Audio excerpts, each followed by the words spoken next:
और जैसे ही तुम सड़कों पर बाजारों में मेकअप करके चलने लगोगी और नजरें उठा उठा के आंखें ऊपर कर करके सर उठा कर चलोगी तो बीच वाली चीज की कोई जिम्मेदारी नहीं है, क्योंकि बॉडीगार्ड ही नहीं रहा तो बीच वाली चीज पर कभी भी हमला हो सकता है। तुम्हें शर्म है? कुछ शर्म आया है? Say honey in the morning, honey in the evening, honey in supper time. Be my little honey and kiss me all the time, baby. Sweet bacha. औरंगजेबी अचकन, रेशमी पायजामा, घुंघराले बालों पर चॉकलेटी फ्लेवर टोपी और जेहन में जमा हुआ सदियों का जिहादी गुबार। और इस गुबार में बैरिस्टर बड़े ओवैसी साहब ने इस मुल्क में बुर्का ढकी औरत के अधिकारों की बहस छेड़ दी।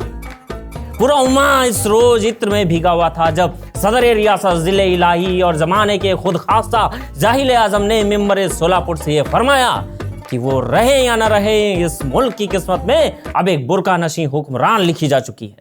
बोल बोल बोल, मैं नहीं तो कौन बे, है कौन इधर?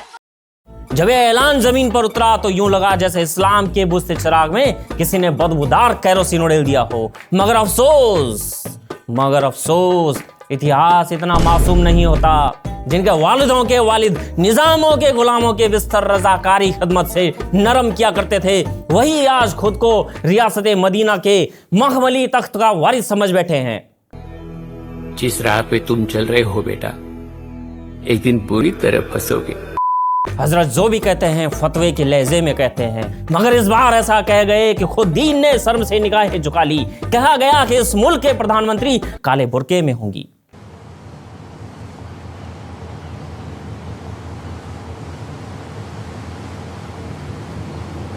Seriously?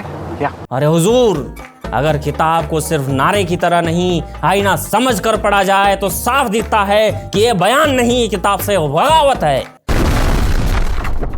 सही बुखारी की स्याही आज भी इस बात की तस्दीक करती है। जब फारस में एक औरत को तख्त सौंपा तो रसूल ने फरमाया कि जिस कौम ने अपनी बागडोर औरत के हाथ दी वो कभी फला नहीं पाएगी, और आप फरमा रहे हैं कि बुर्का नशी हुक्मरान आएगी। बकवास बंद कर कुत्तिया, हरामदिया, खनजीरा, लांतिया, दलिया, बगैरता, जानमन हरामदिया, प्योर हरामदिया, ओरिजिनल हरामदिया। ये तो दीन की खुली बेअदबी है जनाब। हैरत इस बात की है कि बड़े बड़े आलिम आजकल मुंह में दही जमाए बैठे, पूरे उम्मा को मानो सांप सूंघ गया हो। मैं एक सच्चा सेकुलर होने के नाते मजहब की इस तौहीन पर खामोश नहीं रह सकता। छोटे पायजामे वालों को खुला न्योता देता हूँ कि इस ऐलान की कड़ी निंदा करें, लंगर की फिक्र मत करो। रोअफ़ज़ा वाले बिरादर लोग सड़क पर प्याऊ और बिरयानी का इंतजाम खुद कर देंगे।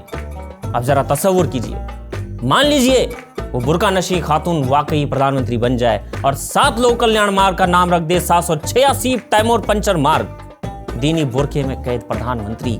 अब अफसर कंफ्यूज हैं कि दस्तखत सलमा के हैं या सलमान के। और क्या मंजर होगा जब लाल किले की फिजा में हवा रुखसार से खातून के नकाब हटा दे और पता चले कि बुर्के के अंदर बिना मूंछ और लंबी पूंछ वाला ओवैसी छुपा बैठा है और रजनीगंधा चबा रहा है। इसी डर से बल्ली मरां का शायर कहकर गया था कि खुदा के वास्ते पर्दा नकाबे से उठा जालिम, कहीं ऐसा न हो वहां भी वही काफिर सनम निकले। अब मान लीजिए थकी हारी बुर्का नशी प्रधानमंत्री दफ्तर की फाइलें फैसलों और फर्जों से चूर होकर अपने महल में आराम चाहती, मगर उसी वक्त शौहर साहब के जहन में अल बकरा की आयत 223 बिजली बनकर कौन जाती है। वही आयत जिसमें औरत को इंसान नहीं, इख्तियार नहीं बल्कि खेती कहा गया है।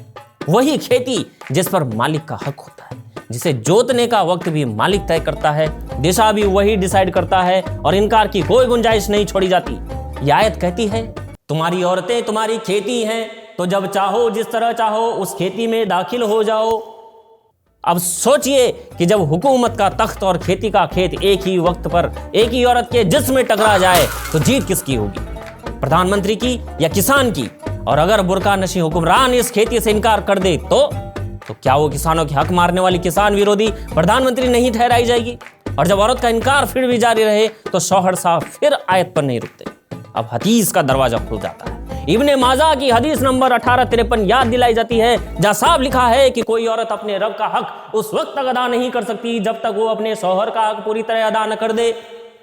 हदीस आगे कहती है कि अगर शौहर अपनी जरूरत के लिए औरत को बुलाए तो उसे इनकार का हक नहीं। भले ही वो ऊंट की जीन पर ही क्यों न बैठी हो।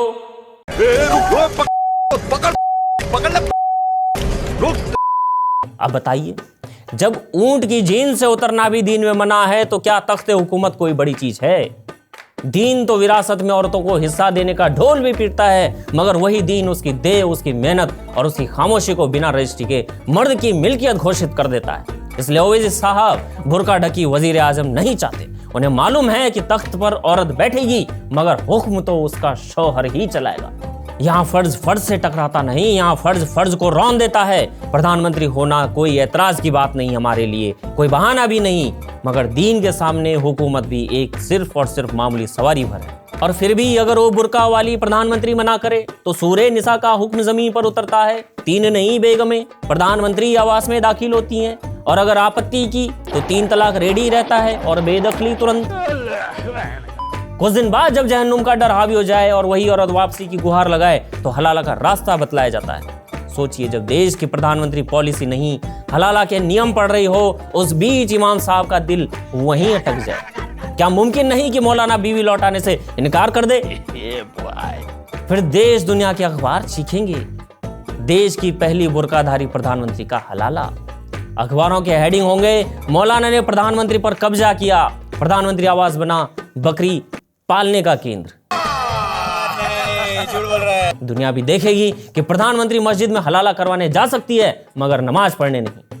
और तब कुछ लोग समझेंगे कि दीन दुनिया के सामने एक्सपोज हो गया है और वो एक्सपोज मास्टर कहेगा कि लगती है धूप तो पीता हूं ग्लूकोज, इधर क्या देखता है जिहादी, करता हूं तुझे एक्सपोज। ओवैसी साहब, जो ख्वाब आप आंखों में संजोए फिरते हैं, इस मुल्क को भी मालूम है और तारीख को भी कि उसे ही आप गजवा हिंद भी कहते हैं। मगर सवाल वही है जो सदियों से हर तख्त के नीचे पड़ा सिसकता रहा, जो मजहब औरत को खेती और खिलौने से ऊपर नहीं देखता, क्या वो कभी एक बुर्का नशी औरत को खलीफा मान पाएगा? और जरा कान खोलकर सुनिए, अपने बनाए कायदे बुर्का ढकी औरतों पर मत थोपिए। आप आज जिस बात को जुबान से कह रहे हैं उसे आईसिस वाले खून से लिख चुके हैं। बुर्का ढकी औरतें पहली बार सियासत में नहीं उतरी हैं। आईसिस ब्राइड्स याद तो है ना, जिन्हें मिडिल ईस्ट की आग बुझाने तक के लिए इस्तेमाल किया गया। तो फिर ये कैसा झूठ है कि दीन वाले औरतों को आगे नहीं रखते? सच ये है कि उन्हें बराबर नहीं रखते। हमें किसी बुर्का ढकी प्रधानमंत्री से डर नहीं लगता। डर बस इतना लगता है कि कल को अगर कैबिनेट में कोई सवाल उठाता है, कोई मसला उठ जाता है, तो उस औरत की आवाज को तौहीन कहकर खामोश न कर दिया जाए। क्योंकि जिस दीन में औरत बराबरी नहीं बल्कि फरमाबरदारी मानी जाती हो, वहां तख्त पर बैठी औरत भी हुकूमत नहीं, एक पर्दा नशी तजुर्बा ही रह जाती है। देखते रहिए ऑप इंडिया।